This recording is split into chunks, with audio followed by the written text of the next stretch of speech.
everyone, welcome to Learnmate Academy's Learn With Me Susan series. And in this particular video, we're going to look about the different parts of speech that we use in English. And for starters, we are going to look at nouns. Now, before we move on to the main part of the video, I would like to explain what are these parts of speech. Now, parts of speech are actually a group of words or different words that we use in sentences of English that has a definite role to play in that particular sentence. So we have different types of parts of speech like nouns, adjectives, verbs, pronouns, which I'll be explaining in all my successive videos. Now, coming to nouns. What are nouns? Nouns are words that represent person, place, thing, or even a concept. And you can see these three sentences that I've written here. So can we try identifying what are the nouns? In the first sentence, the cat ran very fast. So we have a noun which is an animal here, which is the cat. July is my favorite month. So we have July, which is the name of a month, and the word month, which is also a noun. Moving on to the third one, students must understand the importance of grammar. So we have three nouns, students, importance, and grammar. Now, if you sit through this entire video, I'll explain what are the different types of nouns that we have and how they function in the different sentences in English. And to understand how nouns are used in sentences, we have to first understand that in most sentences we have a subject and also a verb. So when a sentence contains a subject and a verb, mostly the subject becomes a noun or a pronoun. So look here we have the cat, which is a noun, and also it forms as the subject of this particular sentence. We also have July, and we also have students. So all these words function as subjects of these sentences and are also nouns that are part of these sentences. Okay, now when we study about nouns, it is very common to stumble upon something called as noun phrases. Now, noun phrases are very easy. It consists of either a noun or a pronoun, and mostly it will be combined with other words in a sentence like articles, adjectives, or other determiners. So, I have two sentences given here. Please give Pam some soup. So here you can identify Pam as a noun, and also there is another noun that comes here, which is some soup. So both these sets of nouns can be called as noun phrases. And coming on to the second one, you and I need to have a little talk. So here I have identified pronouns, you and I, a little talk. So this is how noun phrases work in a sentence. It's very easy to identify them. They would be a combination of either a noun or a pronoun along with articles, adjectives, and other determiners that modify these nouns and pronouns. When we study nouns, we come across different types of nouns that we use in sentences. The first two types, common noun and proper noun, they go hand in hand, and they have a few differences and which will help us to identify them better. Now, common noun, they refer to general things and refers to a class of person, place, thing, or a concept. So it does not refer to anything specifically, but random things. And it can be anything, person, place, concept. And this is where it differs from the proper noun, because proper noun refers to something particular or specific. And it can be names of people, places, things. And how you identify them easily is Proper nouns, whether they come in the beginning or in the middle or in the end of a sentence, it is always capitalized, okay? And common nouns are capitalized only if it comes in the beginning of a sentence. Now let's look at these two examples here.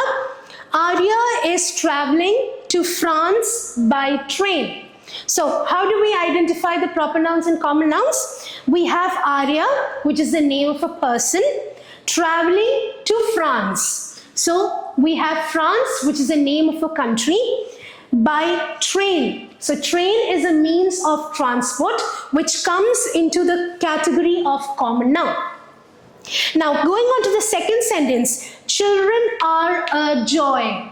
So children, even though it comes in the category of a common noun, it starts with a capital letter because it comes in the beginning of the sentence. And joy is an abstract noun, which I will tell you in detail. Now the third and fourth types of nouns, they go hand in hand. Countable nouns and uncountable nouns. Now countable nouns, as the name suggests, you can actually count the nouns, and they are also called as count nouns, okay? And again, as I've already mentioned, as the name suggests, these are things that can be counted. It can be both singular or plural, and it's mostly combined with numbers or articles. Now let's look at these two examples here. I had an apple today. So I'm talking about one specific apple, and hence I have used the article an. There are 3 books on the table. So I'm defining the number of books that are there on the table. So there is a number that I have used in combination with the books that can be counted, which is lying on the table. So this is how you identify countable nouns. Similarly, we have uncountable nouns, which is the just opposite of this concept. Mostly uncountable nouns, they refer to substances or concepts that cannot be counted as singular or plural. And it cannot be used with numbers like 3, or it cannot be used along with articles like a, an, or the.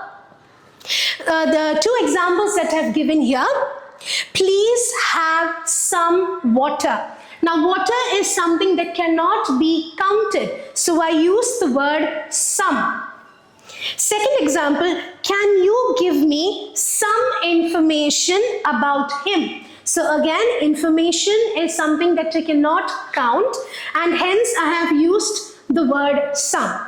So this is how you identify between countable and uncountable nouns. The next 2 types of nouns that go hand in hand are concrete nouns and abstract nouns. Concrete nouns, just like the countable nouns and that we have discussed, refers to physical objects and which can be viewed or perceived by your 5 senses. Now what are your 5 senses? Sight, hear, smell, taste, and touch. So what can be perceived by these 5 senses can be called as concrete nouns. So some examples I've given here: dog, apple, music. So all of these can be perceived by your 5 senses. Coming to abstract nouns, it is a complete opposite of these concrete nouns. Okay, abstract nouns, they refer to ideas, qualities, concepts, and it cannot be perceived by your 5 senses. So examples are love, wisdom, freedom, happiness. Okay, and I've given you 2 examples as sentences here. The lion roared loudly. So the lion, it becomes a concrete noun because it can be perceived by your 5 senses. The caged birds flew to freedom. So caged birds, birds is your concrete noun, and freedom becomes your abstract noun. So this is how you identify between concrete nouns and abstract nouns. The next important type of nouns that we come across are the collective nouns, and it refers to a group of people, animals or things which is used as a single entity.